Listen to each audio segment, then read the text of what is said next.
નમસ્કાર, હું છું ગોપી ગાંગર અને આપ જોઈ રહ્યા છો નિર્ભય ન્યૂઝ. આપણી સાથે અત્યારે એડવોકેટ આનંદ યાજ્ઞિક જોડાયા છે, કારણ કે અમરેલીની પાયલ ગોટીની ઘટનાની અંદર એલસીબી ના 3 પોલીસ ઇન્સ્પેક્ટરને ત્યાંથી ટ્રાન્સફર આપી દેવામાં આવી. હવે સવાલ અહીંયા એ ઉભો થઈ રહ્યો છે કે શું ટ્રાન્સફર જે છે એ પૂરતી છે? કારણ કે ડીજીપીએ ઇન્વેસ્ટિગેશન તો નિલીપ રાયને સોંપ્યું હતું, પણ નિલીપ રાયના ઇન્વેસ્ટિગેશન પર આગળ શું?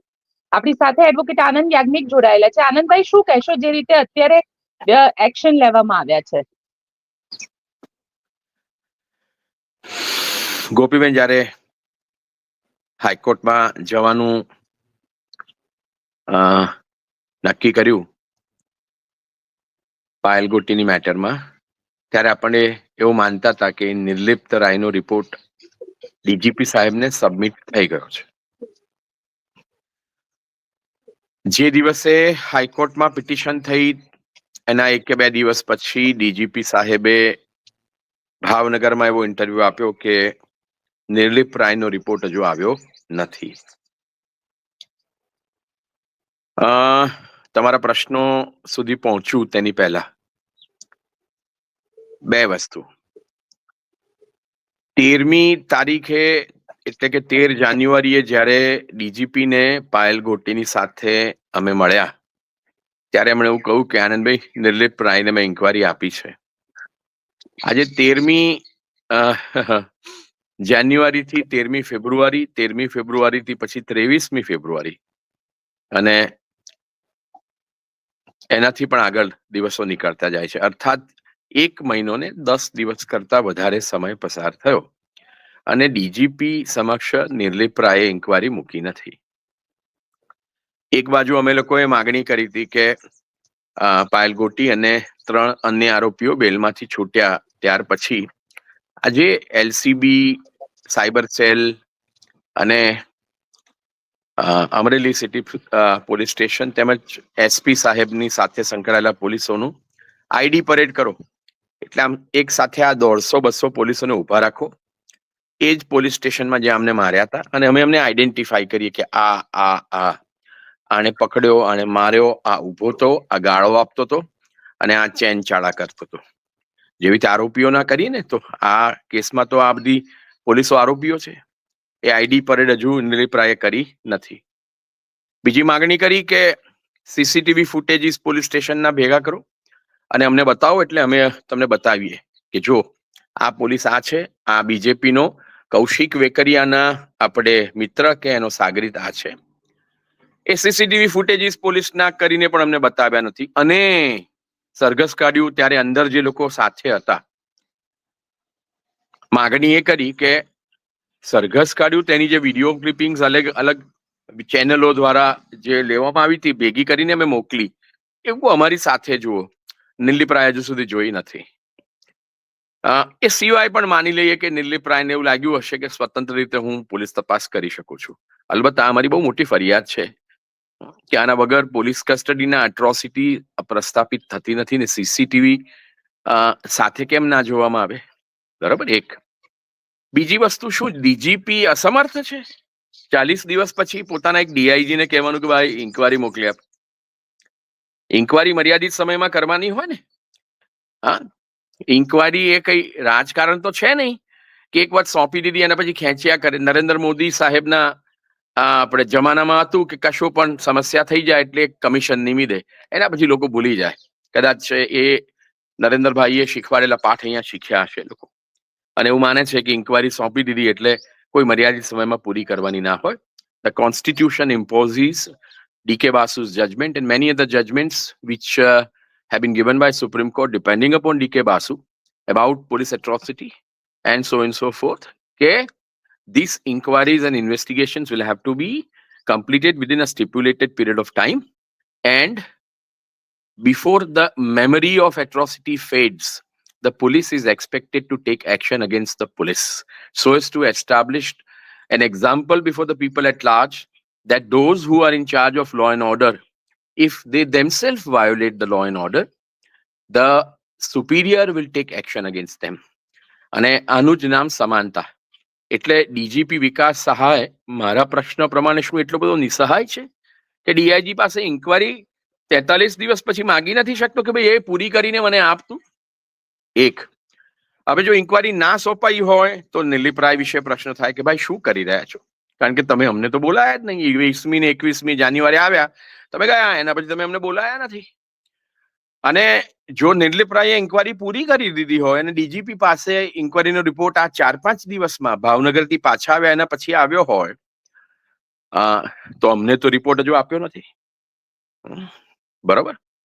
એટલે તમે જાણો છો કે નિર્લિપ રાયની ઇન્કવાયરી સોંપી તેના પહેલા પણ પેલા એસપી સંજય ખરાટે કંઈક એસઆઈટી નિમિત્તિ, એટલે કોઈ 3 પોલીસ કોન્સ્ટેબલો જે રાત્રે 12 વાગે પકડવાયા હતા તેને એ લોકો સસ્પેન્ડ કર્યા હતા.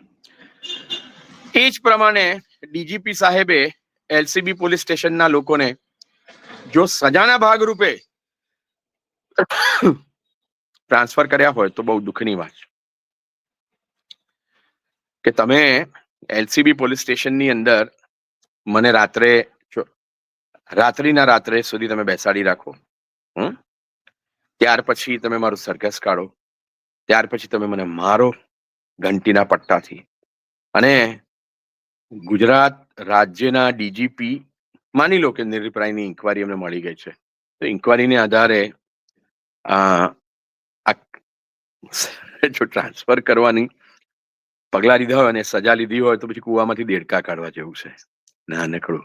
એટલે પ્રશાંત દયાલે ગઈકાલે કહ્યું હતું તે પ્રમાણે કે કુંભ મેળો ચાલી રહ્યો છે, ગંગાનું પાણી લાવી અને પાયલ ગોટીની અને અન્ય આરોપીઓ સાથે અમરેલીમાં થયેલા પોલીસ દ્વારા અત્યાચારની ફાઇલ પર ગંગા નદીના પાણી છાંટી અને એને પવિત્ર કરીએ અને આપણે બંધારણીય અને કાયદાકીય જવાબ નિભાવીએ. હવે તમારા પ્રશ્નનો સીધો જવાબ. Transfer as such is not a punishment. And if transfer is actually been made as a part of the punishment, then we are much more aggrieved. અમે લોકો વધારે પડતા દુઃખી થયા કે તમે ટ્રાન્સફર કરી અને તમે એ કર્યું. હા, ટ્રાન્સફર કરતા પહેલા ડીજીપી સાહેબે પ્રેસ કોન્ફરન્સ બોલાવી અને આ રિપોર્ટ આપ સમક્ષ જાહેર કર્યો હોત, કે વિધાનસભાના સમક્ષ મૂક્યો હોત, કે પ્રજાના ચૂંટાયેલા પ્રતિનિધિઓની સમક્ષ ગુજરાતની અંદર એક પોલીસ એટ્રોસિટીનો અગત્યની ઘટના બની છે, પણ દીકરીની અને અન્ય 3 આરોપીઓની સાથે જે એક આપણે સદગૃહસ્તો છે જેની સામે કોઈ દિવસ જિંદગીમાં ક્યારે કોઈ એફઆઈઆર થઈ નથી, તો એ રિપોર્ટ તમારે કાં તો જાહેરમાં જ આપણે મૂકવો પડે, કાં તો વિધાનસભાને બતાવવો પડે, અને પછી તમારે એફઆઈઆર ફાડવી પડે અને સાથે સાથે ડિપાર્ટમેન્ટલ એક્શન લેવા પડે.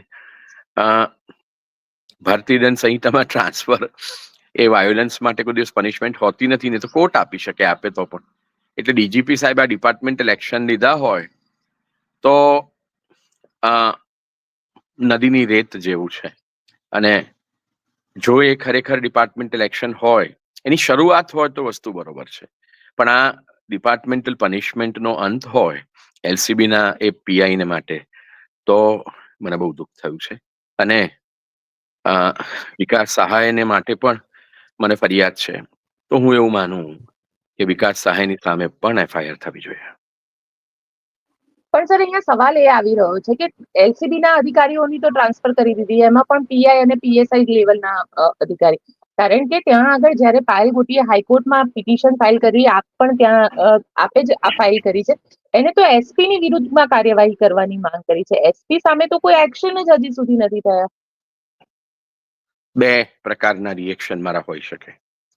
શરૂઆત કરી બિચારા કોન્સ્ટેબલોથી, અને પીઆઈ સવા મહિના પછી હાથમાં આવ્યા, એ પણ કહેવા પૂરતી ટ્રાન્સફર માટે. જોઈએ હવે હાઈકોર્ટની અંદર 1-2 દિવસમાં એ પિટિશન આવશે. વિલ રેઝ ધ ઇશ્યુ કે વોટ આર યુ ડુઈંગ. તમે લોકો પ્રજાની આંખોમાં ધૂળ ઉડાડીને તમે પ્રજાને આ પ્રસંગ બોલાવવાનો પ્રયત્ન કરો છો, તો માફ કરજો, એ નહીં થાય.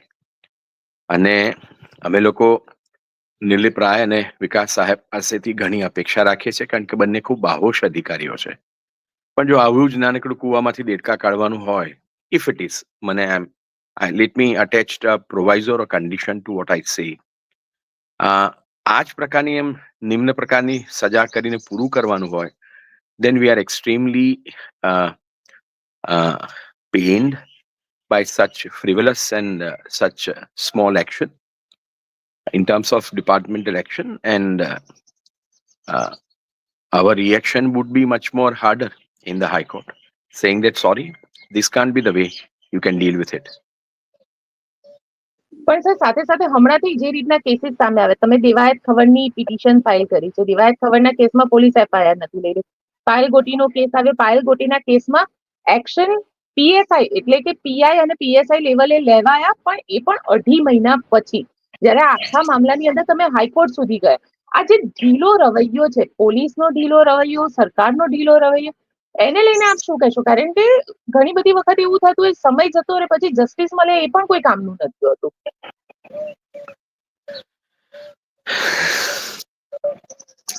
Justice delayed is justice denied. આ સૂત્ર તમે ને અમે હું નાનપણથી સાંભળીએ છીએ, કોર્ટની અટારીઓમાં હોય કે કોર્ટના રૂમમાં હોય. અને એ સૂત્ર નિરપ્રાય અને વિકાસ સહાય નામના 2 બાહોશ આઈપીએસ પોલીસ અધિકારીઓ જાણતા જ હશે, અને સમાજ એમની પાસેથી એક અપેક્ષા રાખીને બેઠો છે, તો એ કારમી રીતે એને સમાજને નિરાશ નહીં કરે એવું માનું છું. હજુ પણ આઈ એમ સ્ટીલ હોપફુલ. અને કોર્ટમાં તો મેટર શરૂ નથી થઈ. અત્યાર સુધી લીગલ એડવોકેસી એક પબ્લિક એડવોકેસીનો ભાગ હતો. હવે from a public advocacy the issue has entered into high court. Now let us see what happens after legal advocacy. અને હાઈકોર્ટ અને સુપ્રીમ કોર્ટ તો બંધારણનું રક્ષણ કરવા માટે ભારતના સંવિધાને ઊભી કરેલી 2 કોર્ટો છે, અને હાઈકોર્ટમાં સંપૂર્ણપણે અમને શ્રદ્ધા છે કે હાઈકોર્ટના સૌ ન્યાયમૂર્તિઓ અમને ખૂબ ન્યાય આપશે. સર, એનું રીઝન એ છે કે પાયલ ગોટીના કેસમાં તો વિડીયો ફૂટેજીસ છે, પાયલ ગોટીને લઈ ગયા એ સીસીટીવી છે, પ્લસ એનું સરઘસ કાઢવામાં આવ્યું, સરઘસ કાઢતા પણ વિડીયો છે જે મીડિયામાં અલગ અલગ મીડિયામાં ચાલ્યા છે. નિર્લિપ્ત રાય અને વિકાસ સહાય બંને એક જ બિલ્ડિંગમાં ગાંધીનગરમાં બેસે છે.